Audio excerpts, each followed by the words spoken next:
Oke, ya hari ini alhamdulillah kita hampir selesai kegiatan pembelajarannya. Tadi kalian sudah saya minta untuk bikin poster.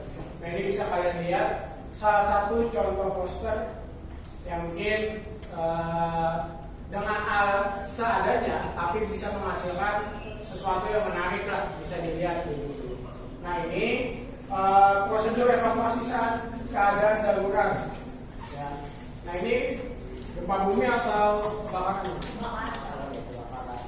Nah, ini ada juga lagi apa nih? Gempa. Ya. Nah, ini sebenarnya lumayan penuh, tapi memang kalau diwarnain bisa jadi lebih menarik. Gitu. Nah, setelah itu ada prosedur evakuasi kebakaran. Ya. Nah, ini juga dibuat oleh teman-teman kalian. Ini simple, tapi jelas apa yang ingin disampaikan. Gitu. Nah, dari poster yang ingin kalian buat, tadi mungkin banyak juga yang merasa anak pemasaran nggak bisa gambar. Ya, ini nggak ada masalah sebenarnya. Saya cuma menyari tahu dulu nih, karena setiap orang pasti kemampuan dasarnya beda-beda.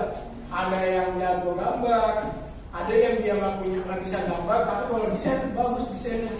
Ada yang kayak gitu orangnya. Nah, kalau di kita di pemasaran, intinya ketika kita membuat sesuatu, kita harus percaya diri ya, dengan apa yang udah kita buat. Ya. Dan intinya kalau ngebuat sesuatu itu, sesuatunya itu sifatnya informatif. Ya.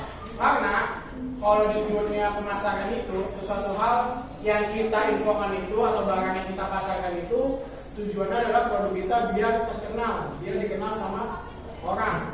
Gak harus produknya itu kejual, tapi produknya itu dikenal dulu. Nah, baru kalau udah dikenal, kita cari tahu caranya biar produk itu bisa dijual. Nah, begitupun di produk tadi ya, di poster yang kalian udah buat, dari materi ketiga ini bisa jadi salah satu hal yang harus kita perhatikan juga. Karena nanti kalau kalian PKL atau kerja, terkait kecelakaan kerja ini sebenarnya banyak kasusnya, terutama kalau kalian nanti misalnya kerjanya kontrak. Karena kalau kontrak, kalian harus benar-benar baca kontrak kerja kalian ketika kalian PKL atau kerja itu harus detail. Gitu. Karena banyak kejadian-kejadian ketika kalian mengalami kecelakaan kerja, itu banyak juga kalau kalian nggak baca kontraknya, perusahaan nggak bakal nanggung akibat kecelakaan itu. Nah, makanya kalau sekarang ada namanya kalian wajib punya BPJS Ketenagakerjaan atau Kesehatan. Kalau dulu namanya jam sospek. Ya. Nah, karena kalau kalian nggak punya itu, kalian pasti bisa membayangin lah ya. Kalian misalnya kecelakaan, harus operasi, nggak tahu biaya rumah sakitnya berapa, pasti udah minimal puluhan juta lah. Nah, kalau kalian nggak ditanggung itu, coba kalian pikir, misalnya UMR Jakarta 5 juta. Misalnya kalian baru kerja, terus terjadi kecelakaan, nah, uangnya dari mana?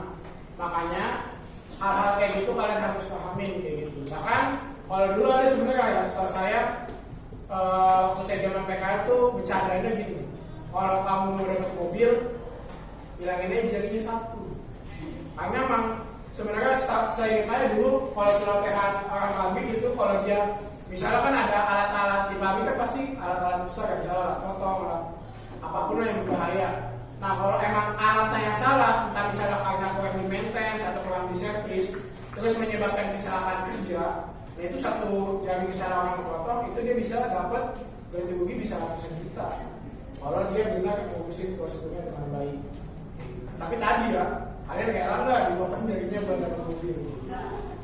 Nah, ini jadi salah satu hal yang penting, karena kecelakaan kerja ini kita nggak pernah tahu ya,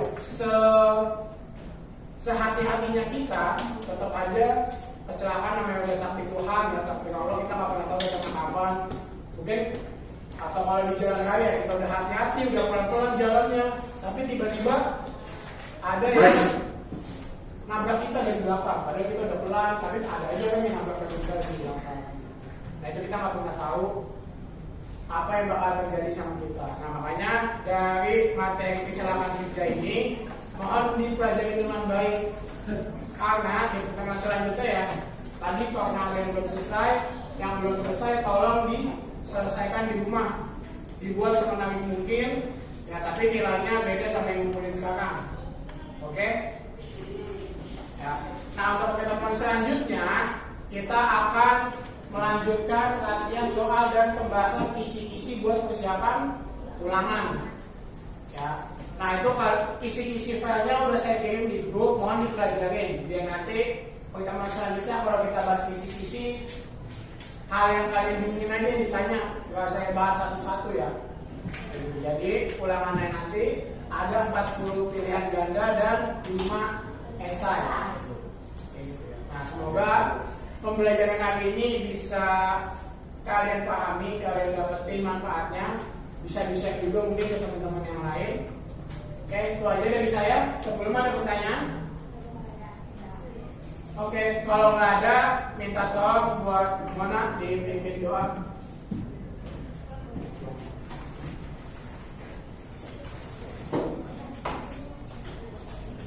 Siap berdoa.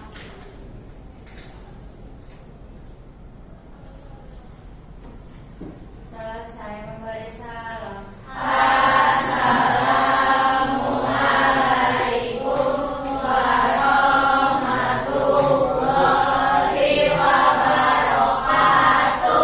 Waalaikumsalam warahmatullahi wabarakatuh. Hati-hati nanti pulang jalan. Ingat ya, utamakan keselamatan. Karena ada orang tua kalian, ada saudara kalian yang menunggu kalian di rumah. Oke, itu aja dari saya. Kurang lebihnya mohon maaf. Terima kasih.